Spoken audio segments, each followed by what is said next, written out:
Today, I sat down with Noah Kahan, singer and songwriter, to talk about life as he knows it as a young man finding success in the music business. You may know Noah from his single Hurt Somebody, and although it's a great song, he is anything but a one-trick pony. Noah released his LP Busy Head this year, and I cannot recommend it enough. False Confidence, Mess, Cynic, Carlo's Song, and the title track all come to mind. I guarantee if you give this album a listen, it will speak to you. Noah grew up in Vermont and New Hampshire, spent some time in Costa Rica, and is now touring 8 or 9 months a year coast to coast and internationally as well. Noah has a lot to say and stories to tell, and it was an honor to have him on the podcast. I hope you enjoy. Welcome to Radio Free New Hampshire podcast. It's an honor to have you here. Oh, it's a pleasure to be here. I'm glad we could finally make it happen. So it's a long ways away here, long distance. Yeah, there's a lot of space between us. I don't feel very connected to you right now. So I just wanted to get to know you a little bit and talk about whatever's going on with you and what's important to you these days. And there's so much going on in the Upper Valley and in the world and in your scene and your life and. Right. The whole United States of America is in flux. And it's crazy times, man. Yeah, so you're getting a pretty interesting up. perspective, I would think. I mean, you grew up here locally in Vermont. Yeah, Vermont, New Hampshire. So I spent my first 6 or so years in Stratford, and then we moved to Hanover, so we could be closer to the school in Hanover High School, and we still have our place in Stratford, and then I moved back to Stratford about 6 years ago, so I've been kind of playing both sides a little bit, both sides of the Connecticut, and I absolutely love it around here, and especially this time of year. Yeah, I grew up locally too. I grew up in Thetford, Lyme, and Hanover. Oh, cool. Did you go to Hanover High? Yeah, I ended up going to Hanover High. Yeah. Sweet. So is that where you graduated from also? I graduated Hanover High, just by the skin of my teeth. But. Yeah. Yeah, I was right there with you. Yeah. So I grew up in a pretty, we traveled a lot. My parents worked at Dartmouth and in the hospital and stuff. But growing up here, it's such a sheltered area. And absolutely. When you leave this place, I got out by joining the military. I was going to go to school at Northeastern, and then I deferred, and I just knew I wasn't going to go to college. For you? Yeah. So. Yeah, it's definitely a bubble.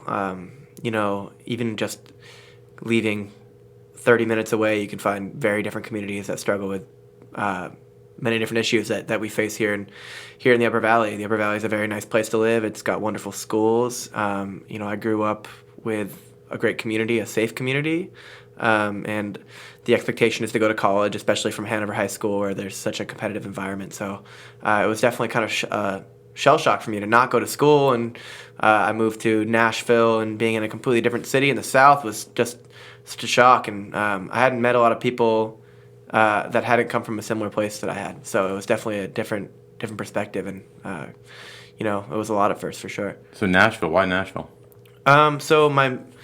Nashville was kind of the natural progression for me in my career, as my manager lives in Nashville, and the publishing company I was signed to, Sony, is in Nashville, and I wanted to go to where the music was. And the Upper Valley is a great place. I've written many songs here and had a great time playing open mics, but there's just not a huge community of music around here, and I needed somewhere where I could really grow as a musician and a songwriter. In Nashville was kind of that dream destination for any budding songwriter. So I went to Nashville when I was 19. I lived there till I was about 21, and it was a wonderful time and a very informative experience for me. Now, did you play Lower Broadway and those types of things, or was it not really that scene? It wasn't so much Lower Broadway. That scene is crazy. Most of my band members are coming from the kind of Broadway, Printer Street scene, so it's a hardcore scene. I was more into the songwriting world. I would do a lot of sessions. I would record a lot in Nashville. I played a couple venues in Nashville, but I was mostly focused on just kind of progressing my songwriting and getting better at songwriting and getting ready for the career I was trying to have. Did you live on your own, or were you with somebody else? Or? I lived on my own, and it was really tough. So I got a record deal when I was in high school. I was a senior in high school. I was 18 years old, and you get a record deal and you think, oh, I'll be partying with the Jonas Brothers and drinking champagne with Nicki Minaj right away, and that's not at all what happens. What happened was I was told to go back home to Vermont and figure out who I was as an artist and write songs, and it was a tough time because I was really lonely, and all my friends, being from Hanover, I'd gone to these great schools, and growing up around here, I had conditioned myself for the college experience, and I was ready to go to college, and it was definitely hard to have to kind of derail that plan and figure out who I was as a songwriter and be on my own in Vermont. And so I moved to Nashville, try to kind of lose that loneliness, and I ended up having to live alone in Nashville too. So it was definitely an interesting time, and I had to kind of get comfortable with myself down there. So you wouldn't label yourself as a country singer, really, by any means. You're folk, and I mean, I've heard all sorts of different labels applied. Labels are kind of hard to live by. But. Yeah, absolutely. I wouldn't. It's definitely not country. So there's more than a country scene down there. Right. Nashville has kind of been pigeonholed as a country music town, and obviously that's where its greatest reputation comes. You have Grand Ole Opry, of course, and the Ryman, and all these famous country singers coming from Nashville. But there's actually a really wonderful pop music scene and folk music scene in Nashville. And these producers are coming from LA, where it's incredibly expensive, to Nashville, where it's relatively affordable, and kind of starting little communities of that genre there. So I was fortunate enough to find some of the guys that were doing that, and find a pop folk community in Nashville where country is so prevalent. That's pretty cool. What was that like for you? I mean, just personally leaving this area and going down to. I mean, when I left this area, I moved to. Well, first I went to basic training in Alabama, Anniston, Alabama. Wow. And, I'd never seen a Golden Corral before, and Shoney's and all these places. Yeah, that Pilot gas station. You're like, oh, damn. Food scene, So, but they eat down there, bro. I gained 25 pounds. It was hard, man. I mean, you went to Hanover. You grew up with these people. The friends I had in Hanover, I'd known since I was 10 years old, and I was 18 when I left. So it's a long time, and having to make new friends and be in a place by myself and kind of create a community was hard, for sure. I also gained, like I said, 15 pounds in my first 2 months there, and it was holy shit. I guess it was my freshman 15. Yeah, right. But the food is super unhealthy. It's all hot chicken and beer, and I was trying to just kind of dive into the scene as much as I could, and it was definitely difficult at first, but the friends I made have been friends for life so far, and it was definitely rewarding to kind of go somewhere of my own and prove to myself that I could create a community for myself, make friends for myself, and put myself out there, because I didn't really ever have to do that while I was. Yeah, I think that's a lot of what the college experience is anyway. I mean, not having gone to college, but but that's it. It's getting out, and they kind of ease you into things. I mean, you live in a dorm, and there's an RA and all of that, and so you're on your own, but it's not really 100% on your own. Whereas, you just kind of jumped right into it. Yeah, I was definitely I'd always prepare myself to go to college, and I was in college, I'll be able to be in communities with other people and clubs with other people and make friends. And when I went to Nashville, it was yo, you're just moving into this house in Nashville, and go out and make some friends. And it was oh, I have no idea how to do that. Yeah. And I never really wanted to. I kind of arrogantly assumed that I would just make friends naturally, and that friends would just come to me.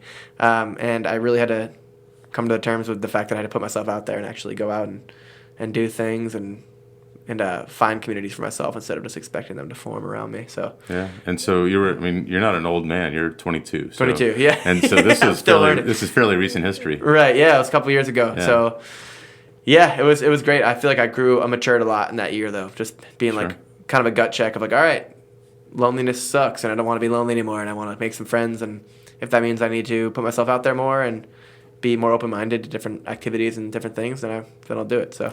Yeah, I think, but I don't know what your experience was, but the closest I've come is singing karaoke.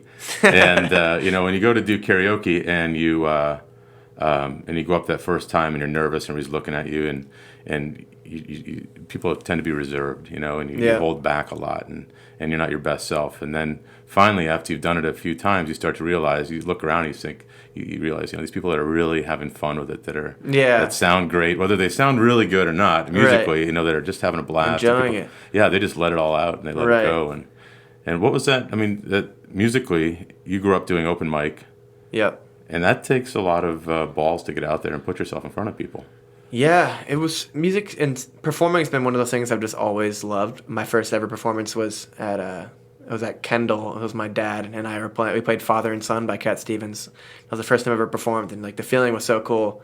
We sounded like shit. We were awful, terrible, but it was so cool to be able to be in front of people and have the kind of the room watching you do something you love. And I just wanted to find as many opportunities to do that as I could. And I guess I had I had a surplus of confidence as a young man playing these open mics because I didn't sound very good, but I would just love to get out there and play and hear myself in the speaker and see other people paying attention and being able to play these songs that I love live. So I never really dealt with the stage fright in terms of just performing. What freaked me out was when I would play at school talent shows because I was afraid of my friends finding out and thinking I was bad, and people that I would have to see every day. And it's a real exposing environment to be in, is showing someone that you're vulnerable on stage. You're the most vulnerable person in the world. Everyone else is in a position where they're hidden, and you're the one that everyone's looking at. And that was hard for me at first. And I think it's just doing it and getting out there and kind of facing the fear, and the feeling afterwards when you face the fear is what makes the next time worth it for me. And that was Kendall, the old folks home, Kendall, or is that something else? Kendall, yeah. Kendall. The first show I ever did was Kendall at the old folks home. The retirement home, yeah. With my dad. And then the next show I did was at my elementary school talent show, and I sang a song I wrote called Wednesdays Are the Worst Days of My Life. And completely a cappella, and everyone was stunned silent. I was like, man, I just killed that. I'm great. I get to my room, and the school therapist comes in and I have to do a week of mandatory sessions because the song was so depressing. So, so that's when I knew I was destined for a career in writing stage. That's awesome. Yeah. Do you write also? Like, do you write outside of music? Do you write poetry or? I grew up writing a lot of poetry. My mom's an author, and so I grew up with writing being a big focus in the household, and it was what I was best at in school, and I loved writing short stories and writing poems. So yeah, I kind of just love writing and being able to express myself through writing. So I've always done that. Yeah. And then tying that in with music, you got a whole other. Yeah, songwriting was always my biggest goal. But just having the ability to access my mom as a resource, someone that's a professional. She's a best-selling author, and so I was. That's great. Yeah, it was great. And I was able to kind of write these stories and get her opinion on them, and it was a lot of tough love with the writing, which actually I didn't like at the time because it hurt, but I really appreciate it now because it made me a lot better. So I was always writing in the house, and my mom was always kind of critiquing and helping me out, and so when I started writing songs, it was I had some experience on my belt. That's pretty neat. So from Nashville, you went to where? So Nashville, I wrote the songs in Nashville, and I would kind of bounce between Nashville and Los Angeles in terms of recording and writing. And I released my first song in January of 2017 when I was living in Nashville, and then I started to hit the road, and I was touring a lot. I think I did about 5 months of 2017 on the road and 8 months of 2016 on the road, I believe. Wow. So it didn't make much sense for me to be paying rent in Nashville. I don't, believe it or not, musicians make no money at all, especially not at least not at the level I'm at. So I was kind of unable to afford my place in Nashville while being on the road so much. It just didn't make sense for me anymore. So I moved out. I moved back home, and I kind of lived between Stratford and the road. So the LA move, was that something that the record company suggested, or? Well, LA was really just a resource full of producers and songwriters. So I would kind of go to LA. I'd get like an Airbnb, and I'd write songs out there and record out there, and then head back to Nashville or head back to Vermont. So I never really lived in LA. Gotcha. Yeah, I'm definitely not attractive enough to live in LA. I figured that out when I got there. I was like, oh my god, every person I see is the most beautiful person in the world. Yeah, it's like if those people came back to Vermont, they'd be killing it. So I was. One of our daughters lives in LA, and she's all right because she's a pretty girl. Yeah, it's hard, man. It's hard for a dude with a big nose Jewish guy in LA. Right. Yeah. Whereas in New York, where I'm living now, I'm like an 8. Yeah, absolutely. Yeah. Yeah, I wouldn't know. I haven't got that far yet. But, You do great for yourself, man. All right. So that 2017, what was that first song that you released? It's called Young Blood. Okay, I've heard it. Yeah. That was an interesting release because I had been, like I said, at home in Nashville writing songs and figuring out what I wanted to do. And the first single's kind of a big thing, I guess, because it's your first introduction. It's the world's first. It's the first time they're hearing you, and first impression they're gonna have of you, and it's your introduction to your fan base and your potential fan base, and all the people you've been telling that you've been doing music to who didn't believe you, and all the people back home who were like, well, what are you up to these days, man? It's like, I swear I'm doing music. So it was a big moment for me, and the song came about because I had written a lot of songs, and we weren't really coming up with anything we really liked, and I wrote first chorus and verse to Young Blood, and I sent it to my management, and they were like, I don't know. Then I played it for a friend of mine who was also at home kind of figuring out who he was. And he was like, I love this song. I really connect with it. And I think that you need to push this song to your management and just tell them that you're doing it. And so I went to LA and I recorded it with this wonderful producer, Joel Little. And we recorded Youngblood and sent it to my management. They're like, oh, wow, okay. Maybe we were wrong about this song. We really like it. So we released it and it kind of, it kind of took off. And a lot of people connected with it. It's still like a fan favorite and probably my favorite song I've written. Yeah, I heard it today again. And it's a great tune. Thanks, man. Thank you so much. So nowadays I don't know what it's like anymore. In the past, I'm a lot older than you. I'm 20. I don't know, 5 years older than you. I would have asked you, I guess, when you first heard yourself on the radio. But what is it nowadays? I mean, the radio's still the coolest one because like you can just press your name on Spotify and stuff, so it's not that exciting. But I've heard myself on the radio a couple times, and it's just so crazy. It's pretty inexplicable. It almost feels weird, that first feeling of being like, that's my voice, and it just got played between like a Lumineers song and a Bob Dylan song. It's insane to be accompanied to these amazing artists and part of the culture of music right now. You're on the radio, which means that people want to hear what you have to say, and your song's doing well, and it just makes it all the kind of the BS you go through getting here worth it. Did you know it was coming up, or like were they telling you you're going to have play on this station or anything like that? Or it's a lot of times it's been random. When a radio station starts playing your song, they add it, and you get kind of notified by your record label or whoever's managing you that the station added it, but you never know when they're going to play it. And so I would sit in my car and I'd just drive around like Lebanon and Hanover with the point on. I'd be like, oh, maybe they're going to play it. And then I would like hear it come up when I least expected it, and I would just lose my mind. That's cool. So cool, man. It's definitely like the coolest feeling ever. So your biggest hit so far is what? I think if I had a big hit, I think I Hurt Somebody did really well. Yeah. But I haven't had like a hit in America. I've had Hurt Somebody was a #1 song in Australia, which was really interesting. It was kind of a curveball in the career. With Spotify these days, you put the music out and you don't really have control over who listens to it. Yeah. And it just really impacted in Australia, and it became a #1 song in Australia for 3 weeks. So I had to fly over there a ton and tour in Australia, a place that I never really otherwise would have gone. Drag, huh? Yeah. Very inconvenient. Yeah. 20-hour flight. I can't deal with it, man. Yeah. But it was awesome. Like the opportunity to go to Australia like 4 times into 2017 and 18 was awesome. Yeah, my 20-hour flights were to Korea, so I would take Australia any day over there. Hey, man. What was Australia like? Is it pretty cool to be there? Dude, it's awesome. People are nice? People are. It's pretty similar to America. I think in the kind of the people are all. They're a little drier and woodier, which I think is great because I love like a dry sense of humor.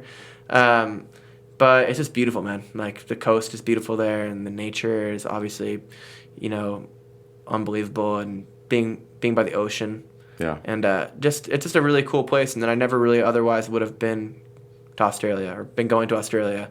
So having kind of a song that do well there, bringing me there all the time was really interesting and cool. It was also the only time I've ever felt like really like I was famous. Like there'd be like paparazzi at the airport when I would get there, which was insane, and I loved it too. Like usually in the videos you see people like ducking, like get away from me. Like I'm just trying to enjoy my time. I was like, yo, let's go, guys, come on, follow me. That's cool, this is awesome. So it was cool, man. It was really really fun. I wanna do more music down there and get back there because it's an awesome place. That's really neat. Yeah, I mean I've heard Hurt Somebody organically. Like I was at Jesse's restaurant. Yeah, right. Maybe a month ago, and it was just on. Came on. So that's pretty cool. It's crazy, man. You kind of like I hate getting used to the feeling of people being like, "Hey, heard your song on the radio." It's like you don't want to ever get used to that feeling. It's such a unique, special thing. You never know when it's gonna happen again. So I try to like cherish every time I hear my music out in public. It's so cool. So when you first started touring, like what were those venues like? So the first tour I ever did, I was opening up for this band, the Strumbellas, who were like a really awesome Canadian folk band. It was my first ever tour, and we were playing in about 1,100 to 1,500 capacity venues, which was insane because the biggest show I'd ever done was at Murano Gelato in Hanover for about 45 people. So it was a huge change, and I pretended in my head like I was ready for it, but like looking back, I was totally not ready for it. I was nervous. I would like lose my voice because I sang so hard and with so many nerves. It was insane. It was insane touring the country and playing the shows and being in front of that many people, it was crazy. Yeah, that's a big step up. Yeah, it was like getting paid in gelato, and then suddenly seeing 1,500 faces in front of me was pretty insane. I'll always remember that tour. I think the first tour is always the most special one, and I'll always remember that. And now, what is it like for you now? You're doing. I mean, 1,500 is still a decent sized venue. What is the one in Burlington? Higher Ground. Higher Ground. How big is that? I think it's 970. Yeah. So what's cool is I'm now doing. So that was an opening room with Strumbellas, and now 2 years later I'm headlining those same venues, which is really cool. And I've been able to see the progress. And I used to play those venues with the Strumbellas and be like, man, I cannot believe all these people are here. Hope someday that I can do that. And now I'm doing it, and it's really cool to have that perspective of being like, I started out here, and now I'm headlining here. So I'm doing like 1,500 capacity rooms, kind of 800 to 1,000 venues all over the place, and a lot of them are selling out, which is insane. It's crazy to like sell out a venue in like Chicago. I have no one I know in Chicago in my life. Have been there twice, and to have 1,000 people spend money to come see my show there is really cool. So it's definitely grown a lot, and I was on the road opening up for 2 years. So the grind that I did and the hustle I had to put in to get here has been worth it, I think, so far. Yeah, and you're still working hard now. I mean, yeah, man, it's hard work. I mean, it doesn't feel like hard work, so you're doing what you love, but a lot of the times that you take a second to breathe and think about the travel and the kind of energy and the focus you have to put into it, it's definitely taxing emotionally. And you don't have an entourage that's going around with you either, so a lot of this is on your own, right? I know, man. I don't know how all these rappers do it. Yeah. I'm like, yo, guys, come to the studio, man. I'm going to write a song about anxiety today. They're like, no, I don't think so. Yeah, I don't know, man. I have my band who have become close with me, but it's definitely kind of a lonely experience sometimes. There's not a lot of people that understand the lifestyle or understand the travel commitments, and it takes a lot out of you. And people are like, well, you're living your dream, you're doing what you love, and that can be hard because it's kind of, you don't feel like you have an excuse for the shittiness you're feeling. You know what I mean? Pardon my language, but not a, throw that little problem, explicit sign on You're there. okay. Yeah. Yeah, sometimes I feel like people don't, it's not their fault, but sometimes people can't really fully understand what I do have to go through sometimes for this career to be a reality, and that can be a little isolating for sure. Well, the perception about the money too, yeah, it's different because I don't even know how you guys make money other than shows and a little bit of merch, right? That's it. That's really it, man. I mean, radio doesn't pay much. Spotify doesn't pay anything. It's 70% of the money you make as an artist is from touring and from merch. Yeah. And the only way to make money is by being on the road all the time. And it's definitely not a glamorous kind of enriching lifestyle at the level I'm at. I mean, the money these huge artists are making are from endorsements and from their enormous shows and from being already successful and getting there. You're kind of Sisyphus. You're just pushing the boulder up the hill and having it roll back down on you. And I don't know if that's the right Greek person that I named, but if that is, then damn. You're asking the wrong guy. I didn't go to college. Neither of us went to college, man. Yeah. So four-letter words for us only. And your CDs, it's a whole different ballgame now because, one of my stories, I was in a bar in El Paso in 1994, and there was this band playing, and I liked the song, and I went up and bought a CD, and they all signed it. And it was a country band. It was Toby Keith and Should Have Been a Cowboy. Oh, they were just playing some bar, he was from El Paso, or played a lot in El Paso. And, wow. And so that was really cool. And they were selling CDs and, T-shirts, and of course, that was the game back then. But now, almost everything's digital download, right? What percentage of your music do people even buy digitally anymore, or is it all just streaming?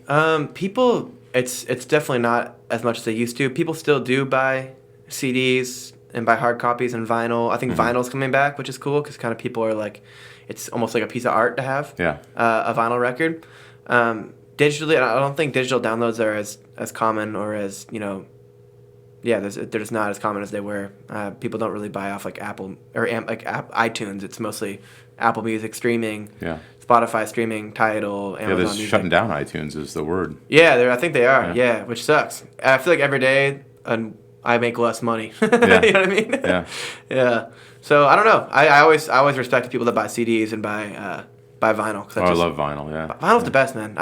More people should get record players and buy vinyl. Absolutely. It's kind of a pain in the ass to like carry a vinyl record around, but Man, it's cool. It doesn't fit on my shoulder very well, Yeah, but yeah. yeah, exactly. No, I do. Of course, the streaming. I use Apple Music, and Right. but then I buy vinyl, and anytime that an artist that I like is releasing something, I always try to grab it on vinyl right off the bat. Yeah, it supports the artist, and that money's a lot of that money's the only money that artists will make in a lot of cases. So yeah, my friends. I always try to get my friends to buy my songs. Yeah. They're like, "Yeah, I heard your song on Spotify." I'm like, "Really? Why don't you buy the record, man? If you really care." What's it been like maintaining relationships and friendships and all that while you're touring? Because you're touring 8 or 9 months a year right now still. Yeah. And you've done some European stuff too. Is that right? Yeah, European stuff, obviously the Australian tours, a lot of the stuff in the States and Canada.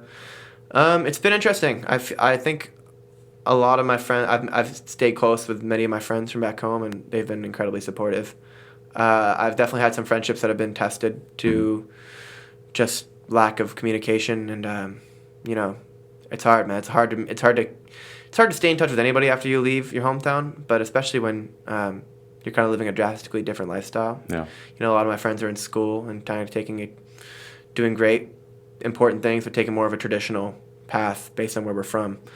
So it's hard for me to connect with a lot of people on a personal level because I'm touring and in the music career, and they're getting degrees from college. So it's been hard, but I think that having that kind of understanding that our lives are different and finding a common thread in what we feel and what we think has maintained a lot of my relationships. So Yeah. I stay close with a lot of my friends, and I keep in touch with people I knew from high school all the time. And yeah. Do your parents come out to see you on the road at all? Or?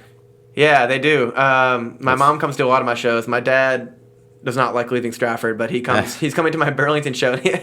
He actually bought a VIP package to my a meet and greet package to my Burlington show, which I think is absolutely hilarious. That's great. Because we're gonna get dinner before the show, and he's gonna be in line with like a bunch of like 17-year-old girls at a meet and greet. He's gonna get like a photo with me. Hey, It's that's gonna be dedication, man. That's really great. Yeah. Yeah, he's like, "Yo, what's my personalized T-shirt gonna look like?" He's like, "I've got a bunch of questions for you," and I know he's gonna bring up some embarrassing shit Of course, that I yeah. don't want to answer. So, yeah, they're very supportive. They come out to shows all the time. My mom's come to see me in Denmark, Wow. London. She's come to New York, Boston, Burlington. Whenever I'm in New England, she'll come see me, and yeah, it's cool because she used to drive me to Burlington, to Woodstock, and to Queechee to play open mics all the time. So Now she's driving to Denmark. yeah, she's like, "Damn, such a bigger pain in the ass. I wish you were still playing Skunk Hollow, brother." Yeah, right. Yeah, I love Skunk Hollow. Carlos. Yeah, Yeah, that's just such a spot, man. Such a Yeah. great spot. I used to play Wednesdays there all the time. Oh yeah. Yeah, all the time, man. That's a great spot. There's some great open mic spots around here. I've always thought that Gusano should do open mic, man. Yeah, yeah. We looked at. We used to do. We used to have Carlos play here every Monday for a while. Oh yeah. And it's just tough. Really, it came down to insurance. Right. Our Yeah. insurance agency came in and said that they were going to jack us up $10,000 a year in Oh, really? insurance, and so we had to make some tough decisions. Yeah. But we used to do a lot of live music when we had our Woodstock location. We did live music there, I think, twice a week at the peak, and Oh, sweet. yeah, we really get into the scene. We just it's just hard to host it these days with all the additional costs. Yeah, I can unless imagine. unless you're big enough to make it worthwhile. But if it's just a Right. small room, Yeah. they jack up all these other ancillary costs. That makes sense. Yeah, man. I mean, just having it be a cool restaurant and having live music there would make it a cool destination. I wish I'd been able to play some of the Woodstock ones, man. Was that in recent history? 2006, 2007 when we were doing Woodstock. Okay. I was still singing Wednesday was the worst days in the Yeah. life. I would have brought the mood down in the room. Yeah, right. Yeah. So when you're touring and you're doing all this stuff, I mean, how do you maintain a personal life, because it's a go atmosphere, right? And I mean, do you get to go out when you're in Chicago? Do you get to go out when you're and see the see the scene cities and all stuff. that, yeah. It's a learning process in terms of maintaining personal life and health and kind of sanity almost on the road. When we were for the past 2 years, we've been in a Sprinter van with 6 people, driving for hours before the show and driving hours after the show to get to the halfway to the next venue. 'Cause America's huge, dude. I mean, I never knew. I was in New England my entire life, and everything's kind of close together. It's like Boston's 2 hours away. You're like, I gotta go to Boston. Yeah. But now I'm driving from like Denver to Nebraska or Chicago to Nebraska or, Portland to LA. And the country is so big, and there's so much travel needed to get to these venues, and you're playing 3 shows in a row, or 3 shows for 3 days in a row, and you need to get to each one on time. So it can be hard to kind of get time to explore the city and to see things. And, I've been to Chicago 4 times, and I've never been outside of the radius of 2 miles within the venue I've been playing in. So until now, where we've got a tour bus and we're about to kind of be able to drive overnight, park in the morning, and explore the city, it's been a lot of hustle. So no more Sprinter van. You're upgrading. No more Sprinter van.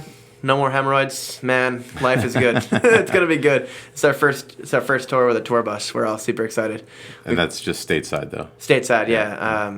Stateside in Canada, but it's gonna be a lot more fun because we're gonna be able to see the world a little bit and not kind of be stuck driving, and the stress of being the one that has to drive at 2 a.m. after a show can really change the vibe. So we're excited for the bus. And in terms of like health and sleep, the first couple tours I went out, and I was just excited. I was so excited by the idea of the energy in the room, and after the show, the energy of the fans, and kind of like trying to like keep building on the energy I had during the show. And I would go out, or we would like go hang out, and we'd be exhausted the next day, or I wouldn't be able to sing the next day because I was screaming at the venue while the headlining act was up the next day. And that was something I had to learn, is kind of picking your nights that you want to go out and have fun, and picking the amount of talking you can do after the show, and the kind of the amount of hanging out you can do after the show, because it can affect the next day. And it's a real marathon on the road, and not a sprint. So you want to, as fun and energetic as those 45-minute sets can be, you need to kind of find a way to bring yourself down after, and kind of focus and maintain yourself so you don't burn out. Do you get to work out a lot of new music when you're on the road? Or do you mostly play, It depends on the set. Usually when we're opening up, it's a lot of just play the songs that have performed well and that people know, and kind of get out of there. But on the headline shows, you gotta work out new songs and play new songs, and kind of test them out, get them road tested, which I love, because you don't have an opportunity a lot to get a completely fresh perspective on a new thing you've been working on. So going out on the road when you're headlining is cool, because you got to play a new thing and see if people like it or not, and get back and work on it and make it better or scrap it. So yeah. Do you have time to write when you're out? I traditionally have not had a lot of time to write, but that's mostly just because I've kind of been either burnt out, exhausted, sick, or just sleeping. So this next tour, which we're leaving on in about 2 weeks, we're going to be bringing a little studio set up. I'm going to try to write some songs and record some music on the road. That's the goal, yeah. Where do you write best? When you go home to Stratford? Or? Yeah, I write best in Stratford. I just feel really grounded and connected to myself and like my feelings there. And but a lot of the times I come up with really great ideas when I'm stressed out, or if I'm traveling a lot, because you're kind of not in the process of trying to come up with something. It kind of just pours out of you, and then I'll come back home and I'll kind of refine it and flesh out the idea so it's more completed. But Stratford's where I feel most comfortable creating. You make notes, or you record it, or what do you do? Yeah, lots of little notes and lots of recordings. A lot of times I'll do like a recording in like a busy street or something like that, and I'll be like, nah, nah, nah, and I can't, like, I'll listen to it 2 weeks later and be like, I don't know what I was talking about. I can't remember that shit at all. Yeah. And it was bad. So it sounded great at the time. You're like, this is it. Yeah, you're like, I have to do it or else I'm gonna forget it. So yeah, I'll do little notes, and I'll kind of like write down little things I like and do little voice memos. But yeah. So, I mean, your music that you write, I mean, a lot of it, I love the localization. I think Mess, you talk about, taking 89 to Boston. Coming home and you'll promise to feed the dog. Yeah, right. I like to keep home with me. This is such an important place to me. The Upper Valley is so important to me. Yeah. My family is so important to me. My pups are important to me. Where I'm from is who I am, I think, in a lot of ways. And I like to bring that into my music, because I think being personal and honest is what I think makes my music unique, or at least to me. And I try to be as real as possible in that. And I also want to address something now that I'm on the podcast. People have been complaining to me about how 89 doesn't go to Boston, but y'all are idiots. 89 goes to where I need to go to get to Boston. I was playing a show in Gloucester, Massachusetts, and they're like, it's 93 to Boston, man. And I was like, yeah, I know it's 93 to Boston, but I have to get on 89 to to get to 93, and 93 to Boston does not sing very well. Yeah, So, yeah, I agree with you. So that's just a PSA for the folks out there that have been mad at me. Hey, about if you're that. from this area, it's 89. Yeah, and everyone That's around here is it. like, yeah, we know it's 89, man. We got That's you. it. We got Yeah. you. Do you bump into people like when you're out, other parts of the country, other parts of the world, even that know you're from New England, know you're from this area, or they don't really know where you're coming from yet? Or Some people do, and that's Yeah. always super cool. And someone will be like, dude, I like went to school in like Northeastern or like Yeah. UVM, and that's always so cool, especially because like when you travel for a while and you just feel really foreign and you feel far away from home, and having someone say they're from Vermont or they know somebody is just so cool, and you feel a little less homesick, a little more connected. So yeah, it's almost Yeah. like tribal in a way. I remember like being overseas and bumping into somebody from Vermont, or Yeah, man. or even like Connecticut. Yeah, Right. It's pushing it. Yeah, Big, like, yeah, Well, we're Connecticut- from New England. You'll give it to them if you depends how far away you Right, are. yeah. Yeah, man, it really is tribal around here, and it's a very unique perspective around here, and New England is such a unique place, and it's kind of, for better or for worse, New Englanders are New Englanders, and seeing people out kind of in the wild of the world, seeing people from New England is cool, and you feel like you can connect with them. Yeah, yeah. I'm surprised that that's all you got when you're down in Gloucester. They're like, "Oh, you fucking idiot!" There was a little bit of that too. Yeah, There was your a little, mother, yeah. I said I was playing Mess, and there's a line in Mess that's I'll take 89 to Boston. I was like, listen guys, if you guys don't sing this line, I'm gonna change it to Philly, and they were all pissed off at me. It was really funny. That's great. Yeah. Yeah. Yeah. So, Carlos. Who's Carlos? Carlo is or was one of my best friends from It's Carlo, not Carlos. Carlo. Yeah, it's confusing. No, I think I just wrote it down. Carlo's song. Right. I was like, there's an apostrophe. Yeah, I missed it. Yeah, Carlo was a guy that I met when I was a sophomore in high school. We moved to Hanover, and he became really, really close with me and all my friends, and I became really close with him. And he was just the coolest dude ever. He had super long hair, and he was a surfer and skier and was an outdoorsman at his heart, and had a really wild, free spirit. He would like longboard everywhere. He didn't have a car. He would just longboard all over the place from Norwich into Hanover, and it wasn't like a traditional person, and I really connected with his spirit. He didn't care about what people thought about him, and we just became really close. We would go out on the weekends and camp and drink together and hang out, and he loved fireworks and dirt biking and skiing, and I don't know, he's just a special person, and tragically passed away 2 years ago in May from kind of sudden illness, and it was really, really hard, and I'd never lost anybody before at all that I knew and cared about, and let alone someone I was really close with, and it just hit me really hard, and yeah, it was a really tough time, and I think I lost a little bit of myself when he died, and I like to write music when I'm feeling that way, and I wanted to honor his memory and write a song about the last time I saw him. We hiked up to Guile Mountain. You been to the fire tower in Guile?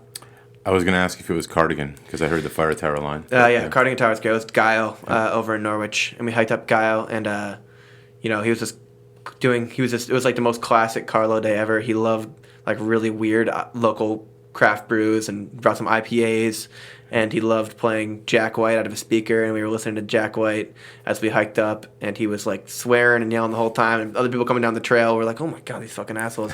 And so we were walking up, and we looked out over the upper valley over the sun. There was a sunset, and I think it was October, and it was peak foliage. It was so beautiful. We were drinking and listening to music, and yeah, it was the last time I ever saw him. So I wanted to write a song about how special that moment was to me and how much it meant. And that's like my favorite song I've ever written, and it connects with people, and his family likes it, and I don't know. It's just a way for me to remember him, and music is my memory, and I always remember Carlos. So he was the man.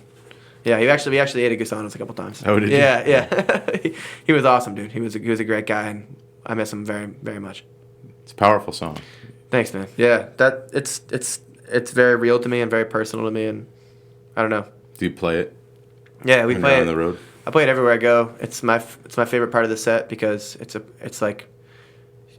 something that will always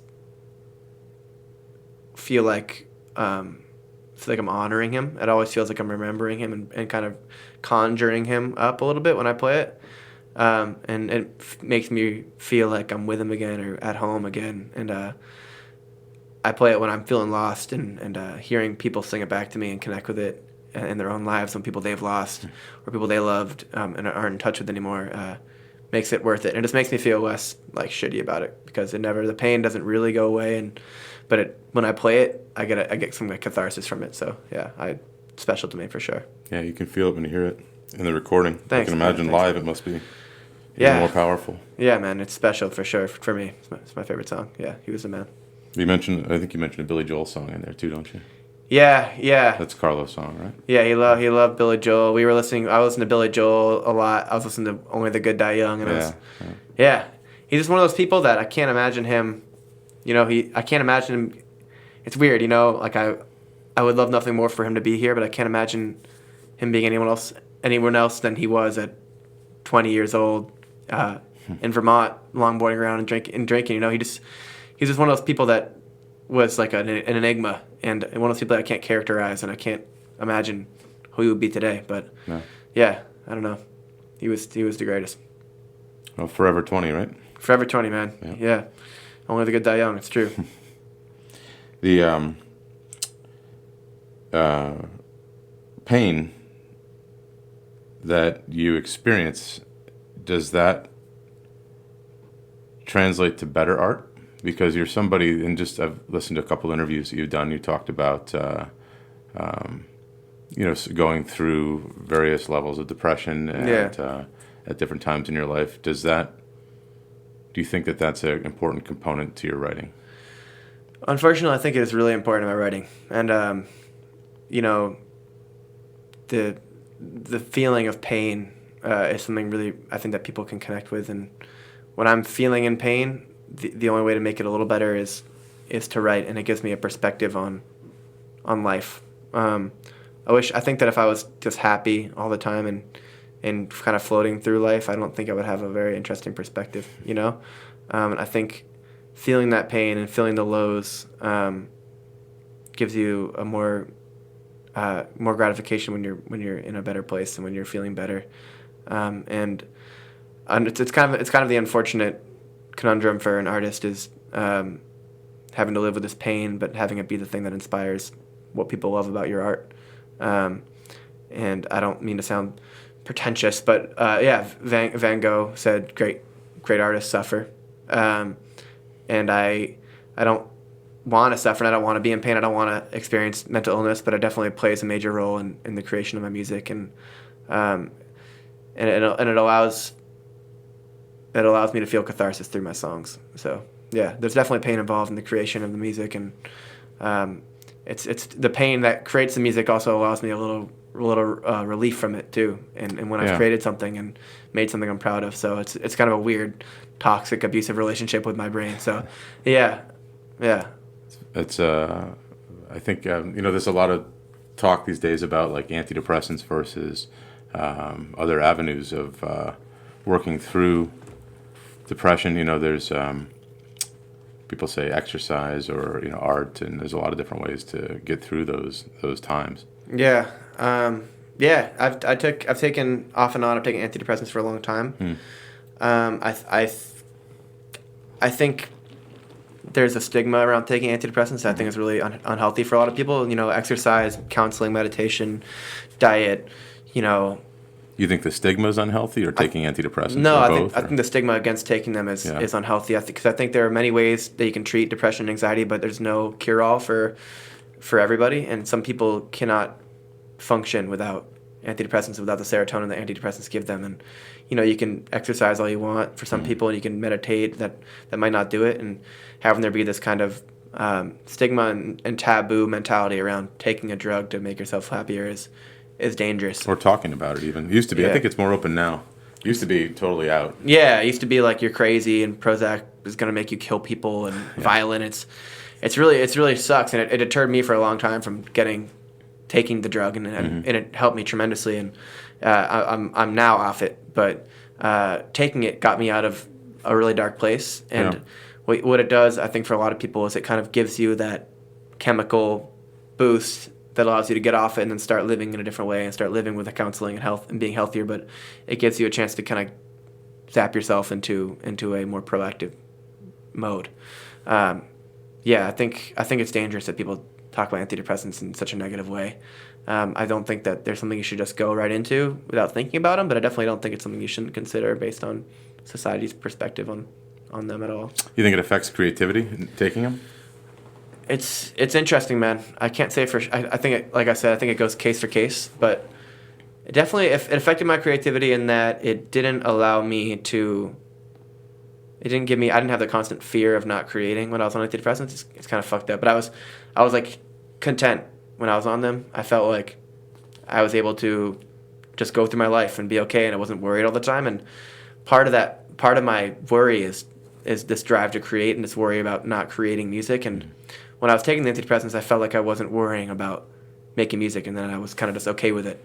And when I'm not on them, I'm constantly worried, so I'm constantly writing and trying to kind of beat that worry.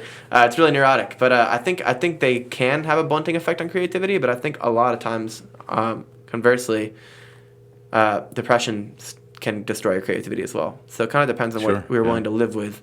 A little bit blunted creativity by antidepressants or serious depression that destroys your love for creating at all. Mm-hmm. It's kind of a balancing act, and I think it depends on the person. But I think you need to put your health before your creativity. I think your ability to survive your life and your brain is more important than your ability to create, and I think you have to prioritize. Live to create another day. Exactly, man. That's exactly right. Live to create another day. Make sure you can be around to create again, And if anyone listening to this at all is on antidepressants or considering taking antidepressants, you got to do what you got to do. And I think it's not something you have to be on your entire life, and you can get off them and get back on them whenever you want. Obviously, with the guidance of a medical professional, but just don't be afraid of it because it can help you. Well, I think it's tough too because there's, everybody talks about it. Access to healthcare is so. I don't know if it's class driven, but it seems to be. A lot of people don't have access to healthcare if you're in that. If you don't have health insurance, or even if you do, the deductibles are so high these days. It's tough, and access to mental health care is really tough. It's hard to find, someone to talk to. It's hard to get into a program. It's hard around here, man. The Yeah. mental health, the mental health counseling, and I've been blessed to have a good healthcare plan through my parents, which has been great. But even just finding a counselor around here can be really difficult. Finding someone that's available and local. When I was seeing a counselor around here, it was like an hour and a half away. I'd have to drive to Really? go see Yeah. somebody, and it just wasn't enough. I didn't have enough time to do that, and for the help I needed, it wasn't enough. And it's scary to not have any help, and to have people that genuinely cannot help, genuinely cannot fix your problem in a way that you need. It can be tough, and it's a rural area for the most part, and it's a tragedy, man. I think there should be better infrastructure in the area and nationally for mental health and Yeah, I for think folks so. who need help. I agree. I think it's especially tough here.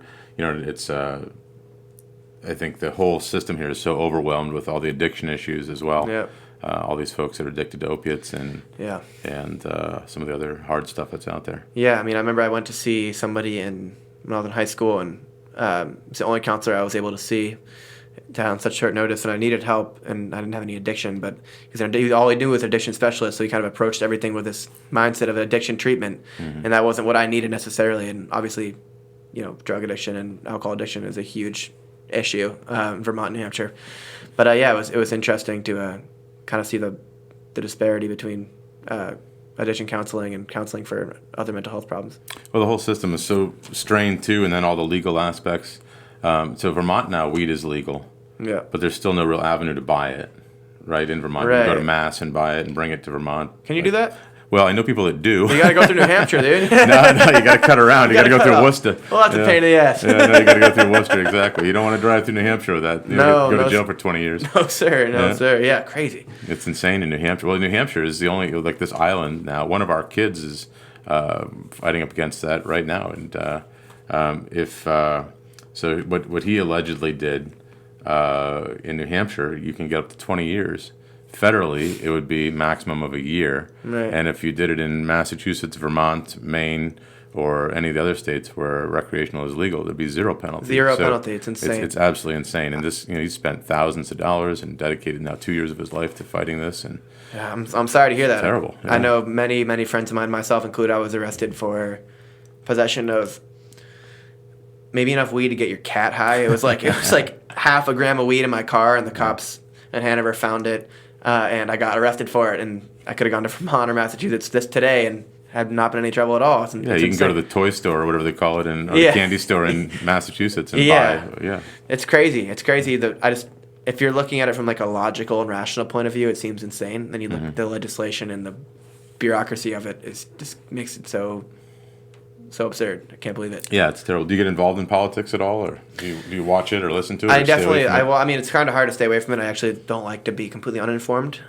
It's obviously been a very overwhelming, insane. My first election was 2016. So you voted in 2016? I voted in 2016, and I just it's hard. It's hard, man. It's hard to have conversations with people about politics because I don't know because it's so tied up in identity now. It's hard for me to connect with somebody and feel like I can be honest with somebody about something and not kind of go against their entire worldview.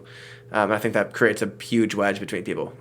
Because these worldviews aren't developed on their own. It is an identity that they've signed on to. Right. So they don't really have, a lot of people don't really have an educated thought behind it. No, they don't. I pay attention. It terrifies me what's going on in the world. I think it's terrifying. Whether you're Republican or Democrat, I think this is all just terrifying and awful, and it sucks. And every day feel like I'm living in a cartoon or a movie or something. Yeah, it's pretty scary. We just had, I don't think you were home, we just had ICE raids locally. Border Patrol set up on the interstate. I read about that 2 days ago, and they had traffic backed up for miles, searching every car. And when I lived in Texas, I lived in El Paso for a while, and that was the norm. I mean, as you leave El Paso, you are going to go through a permanent Border Patrol checkpoint, right? And they're going to ask you, are you a citizen or not? And that's fine. That's all. It's 10 miles from the border. Where's the border? 150 miles from here? I don't know. I think we're within 100 miles as the crow flies, so that makes it legal.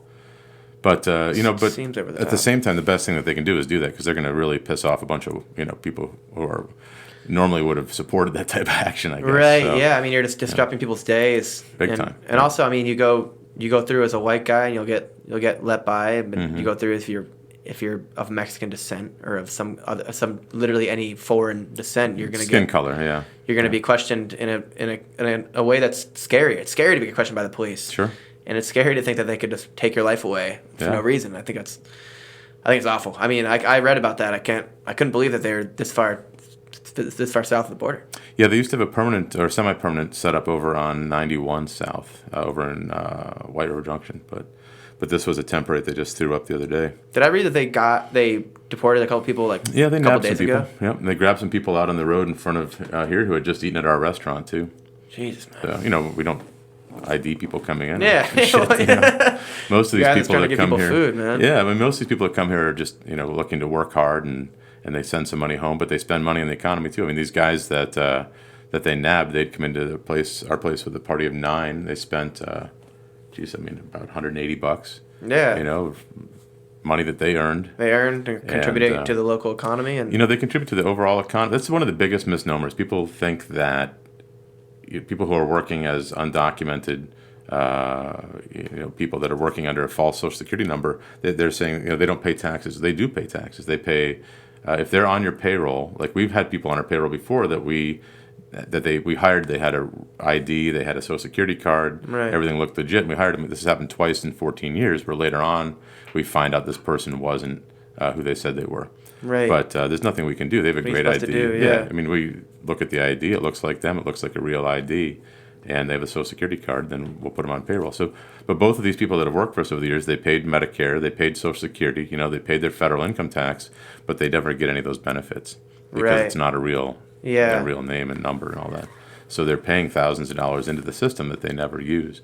And that happens all over the place. And there are people who are paid under the table. I've never paid anybody under the table. That's a whole different story. But there are plenty of Americans who are paid under the table too. Right. So these guys that came into our place and spent that money, they're hanging drywall somewhere locally and doing construction. I would just guess based on they had drywall all over them. And, they were getting shuttled away in a van, and 3 of them got pulled over out on the interstate, or not on the interstate, out on just the road out in front here, and taken into custody. But it's tough. We just had another friend that we had that, once again, we didn't even know he was here illegally. He'd been here for 7 years from Guatemala. We just assumed he had asylum here. and a social security card and ID and everything, but it turned out that it was a false one. But this kid, he's a local kid, he's a Catholic boy, went to church every Sunday, no crime, no criminal interests at all, working 45, 50 hours a week, making really good money, paying a ton of taxes. Good person. Really good person. Huge, group of family and friends here. But you wonder what the point is behind it all. They put him in jail for 3.5 months and then charged him with a felony. So now he's a felony in the United States, and they deported him to Guatemala. So he's screwed. Yeah, and when you hear about it on the news and you hear about it in the papers and on TV, and then you see it happen to somebody that you know to be a good person, and you wonder what the point of it all is and what the goal is in the end.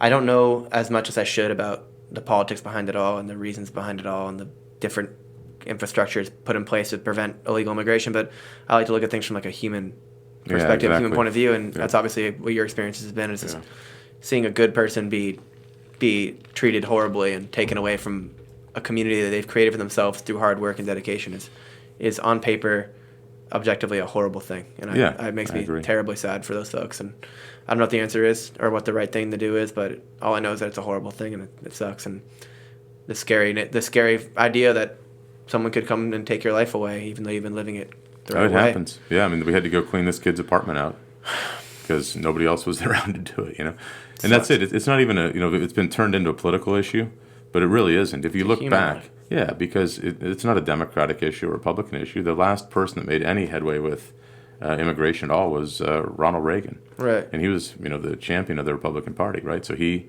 actually gave amnesty to people like my wife and thousands of other people that were living in the United States and working. And that was back in 85 or 87. And I don't remember, I think it was 80, anyway, one of those years. And since then, we've gone through George Bush 1, Bill Clinton for 2 terms, George Bush 2, Obama. Of course, I think largely his hands were tied by the divisions in the Senate and all of that. And now, the current administration sure as hell isn't going to do anything for immigration. But it's a human issue. I've always tried to look at things from I'm just an emotionally sympathetic human being, and class, politics, race, whatever aside, it's just awful, man. I feel so bad for those folks, and I can't imagine it's easy to have to do that to somebody either. So it's hard, man. I don't know what the answer is. Yeah, well, hopefully, I think it's going to take a lot of people from your generation getting up and participating in the next election to make an impact. Yeah. Dude, I just want to open the news and have there be something nice happening. It's like local boy gets a balloon from the fair instead of instead of some awful shit. It's always something awful, man. I can't believe how depressing and sad it all is, and I don't know. I want to know what I can specifically, because you feel powerless. There's so many safeguards in front of you actually achieving anything, and I want to know what I can actually do to make things better, make a better place, because it sucks right now. They say it's you don't have to change the world. You can just make small differences, right? Right. Yeah. I guess that's it. That's it. Yeah. If everybody does that. So for kids that are, want to pursue a career like yours, or even just test it out, how do they go about it these days? If I could recommend around here, if you're a local person listening to the podcast and you want to make music, I think just getting out and playing as much as you can. I know there's not a whole lot around here, but playing the open mics, getting in front of a crowd, constantly writing music. If you like to write music, writing every day. Not giving up on yourself, because your first few songs you're going to write are going to be awful. I wrote terrible music for 5 years, and I'm still writing some terrible music. I think I write about 100 shitty songs for every decent one I do. Pretty good ratio, yeah. Yeah, not a bad ratio. Yeah. It takes a lot of time. But if you write every day and you work hard at it, then you can develop the ability to create something cool. And writing about what you're feeling and what you're going through, performing that with that honesty in mind. I think putting yourself out there as much as you can, trying to find, there are communities of music here you can find if you look hard enough, and I think just not giving up on yourself, and knowing that if you work hard enough and you believe you have the talent, then you will get there one way or the other, and adjusting your expectations accordingly.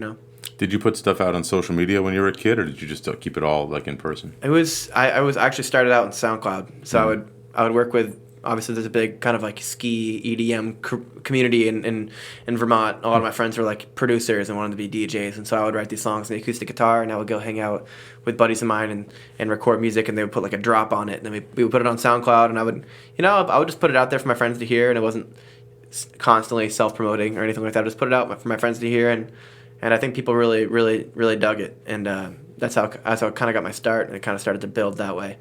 But there are so many great free sites, and there's easy places to record. If anyone here is listening, Tux Rock Dojo out in New Hampshire. Yeah, Tux Docking. Yeah, he was the facilitator of my entire career. I would record all my music there. He would show me how to do things, show me the recording process. He allows you to come in, pay him a little bit of money to record a song very professionally with a world-class musician that he is, kind of overseeing the whole thing. And it's a great way to get your music recorded if you don't know anyone that has equipment or you don't want to spend the money on equipment. Put your music online. There's no shame in it. If it stinks, it stinks, and if it's good, people listen to it, and that's great. And it's easy and it's cheap, and I think it's the best way to keep track of your progress. I don't think there's an easy get rich quick scheme for music. You'd like to know what it is. I would love to know. Yeah. God, please tell me. I'll do whatever it takes. I will sell my soul to you. If I could give any, I don't feel very qualified to give advice on how to make it because I'm still working really hard myself, but I've gotten this far by writing every day and putting myself out there and playing as much as possible and not letting small setbacks kind of destroy the bigger picture for myself. I mean, it's always a journey, no matter what. I mean, I suspect that there are people who are, much more successful than either of us that are out there that still feel that they're only on the cusp of it. You know what I mean? It's incredible to me in my experience in the music industry, working with some pretty high class folks in this business, is how similarly they all think about creativity and about success. I was working with a friend of mine, Joel Little, who wrote and produced Pure Heroine by Lorde and won a Grammy for it. And he just did the Taylor Swift record, which is crazy.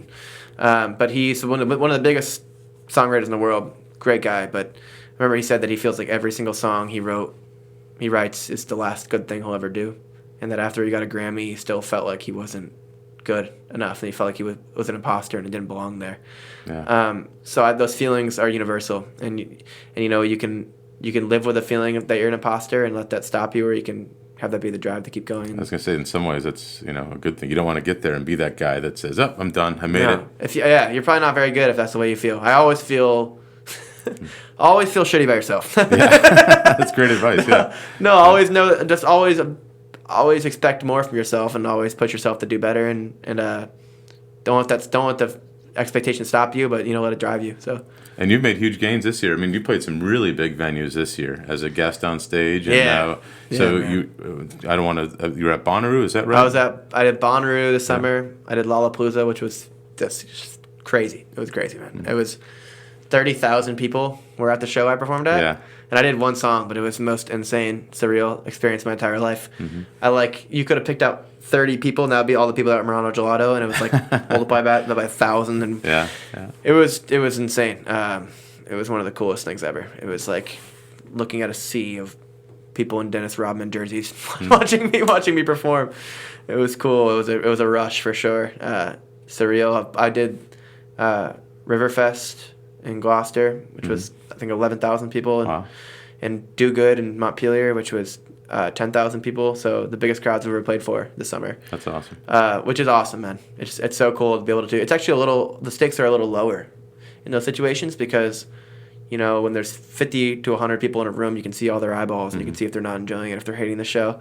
But when there's 15,000 people, you can look out and you can't really tell. It's just a bunch of people sitting in the grass listening to the song. So it was a cool experience. It was kind of a low stakes environment for me, but I got to be in front of a lot of folks. Sure. So it was interesting. It made me really look forward to when I can come back and kind of be the headlining actor or be somebody that everyone's there to see. So you can have that many people there for you. It's just a crazy thing. Is it terrifying or does it feed your energy? Or is it some of both? It's both, man. It's terrifying. Just if you think about it in the way that it actually is, it's terrifying that all those people are looking up at you for at least 2 minutes to an hour, and you need to come to terms with that. But it also boosts your energy to think I have these people's attention. You are about to this part of the day for 30,000 people is about you, and you have the ability to leave them feeling good about themselves and feeling excited for you and to find out about you, and it's the biggest platform you'll ever get. So it's energizing and terrifying at the same time. And you were on Seth Meyers not too long ago, right? Yeah, I did Seth Meyers in June or July. Yeah, we just happened to be flipping by and saw you, like, oh shit, it's Noah. What's up? That's really cool. That was crazy. That was really cool. It was actually kind of a disaster because I was supposed to play Mess, which was a single we were pushing at the time. Yeah. And Mess unfortunately did not explode at radio, which is how we wanted it to. So we had to do the next single, and I found out that I had to perform the next single on Seth Meyers 2 days before the performance. We had never practiced it before as a band, never played it live. So Seth Meyers was the first time we ever played the song Cynic live. Yeah. So it was a really interesting experience and really kind of nerve-wracking experience. But it was one of those, like, this is the worst thing that's going to happen to me in this live setting. So let's get it out of the way with it. It's all uphill from here. So. Well, it sounded great, and I expected to hear something that I knew. You know, Right. A Passenger is another song of yours that I just love. Oh, thanks. I think it's a great tune. Thanks, Jim.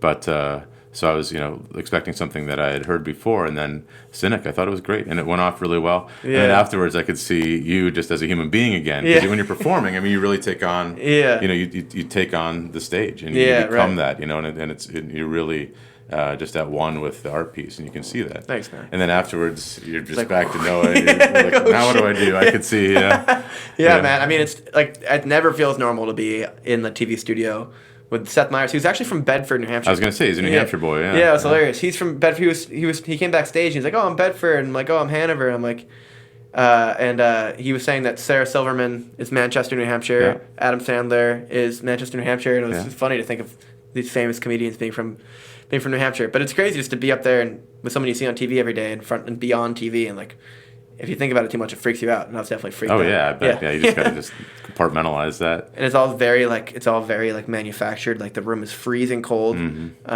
There's like 100 people in the audience that are clapping on command. Yeah. And like there's like smoke going up and there's cameras moving around and it's just super strange, man. Well, I don't know if you know, I did Colbert also as an audience member, so I know exactly what you're. Congrats, man. Yeah, it was great. We were up in the top right if you're on stage looking up. Yeah. Yeah, we didn't get on the camera. Yeah. Cool. Ed Sullivan Theater is awesome. It's cold as hell though. Cold. It's freezing cold, man. Yeah. It's historic. It's also pretty big. Seth Meyers is like half the size. Is it? Yeah. So Colbert was terrifying. And you did which song on? I did Colbert? Hurt Somebody. Hurt Colbert. Somebody. Yeah. That was scary. Yeah. That was crazy. It's a cool space to be in, but like I was in such like a tunnel vision mode that I was just like staring at the floor, like shell shocked. Yeah. Yeah, Stephen Colbert got my last name wrong 5 times. I think they had like reintroduced it 5 times, like Noah Kahan, Noah Kahan, and everyone's like, it's Khan. He's like, no, it can't be Khan. There's no way, because I've got that extra A between the H and the N, so he struggled with it. But it was a sweet experience. Yeah, I bet that's pretty cool. And Afterwards, it's cool. Yeah. Yeah. And that was pretty early in your career too, wasn't it? That was about a year after I released my first song, maybe. Yeah, about a year. That's great progression there. Yeah, it was a lot. My manager called me and he was like, "Hey, we got some big news." And big news from my manager is usually like, "You're streaming well in Jakarta." Yeah. And I'm like, "All right, thanks, man." But he was like, "You're doing Colbert," and I was like, "No, I'm not. I'm not doing that shit, dude. I cannot do that. Like that's too big an undertaking." Did you have the band with you on that one? I never Yeah, saw. I had the band with me on that one. Thank God. And yeah, they were all nervous too, and they're super hardcore, hardened veteran players, and they were scared too. It scared the shit out of me. It's usually like, "We got this," and they were all like super nervous, and I was like trying to calm them down. And yeah, my manager gets really nervous before my live performances, which is not what you want. Because I'm like, "We're gonna kill this." He's like, "You guys think you got it today?" Yeah. We're like, "Dude, you're the one that's supposed to have my back right now," you know. So yeah, that was nerve wracking. I bet. Yeah, was fun. that's awesome. It's fun, man. Yeah. So, where are you going from here? What do you see? Like, what's your? I know it's tough to really know where your career will take you, right? Right. But what are your aspirations at this point? It's a good question. Every day they change, but Yeah. I think ultimately it's just to be able to continue having a career in music. So it's a rare thing, and I value it and cherish it so much, especially when I come back home and I take a second away from it and I realize how lucky I am to be doing it. So being able to continue making music for a living, playing music for a living, but what I really want is to create a community in my music, and I feel like I'm starting to do that, where people connect with what I have to say, and I think that's something that you can't lose. And I want to continue making people feel a little less like isolated in their lives or in their feelings. And that's, I mean, I don't want to, it's not like an arrogant thing. I just want people to feel, I feel shitty a lot, and I feel alone and sad a lot, and sometimes I feel over the moon happy about things, and I want to express those feelings, and I people feel the same way, and I want to be more connected to people, and I hope they're more connected to themselves through my music. That's what I want. That's a beautiful thing. I will say that you're in a position right now where you can make a difference in people's lives. And I say this knowing that when I met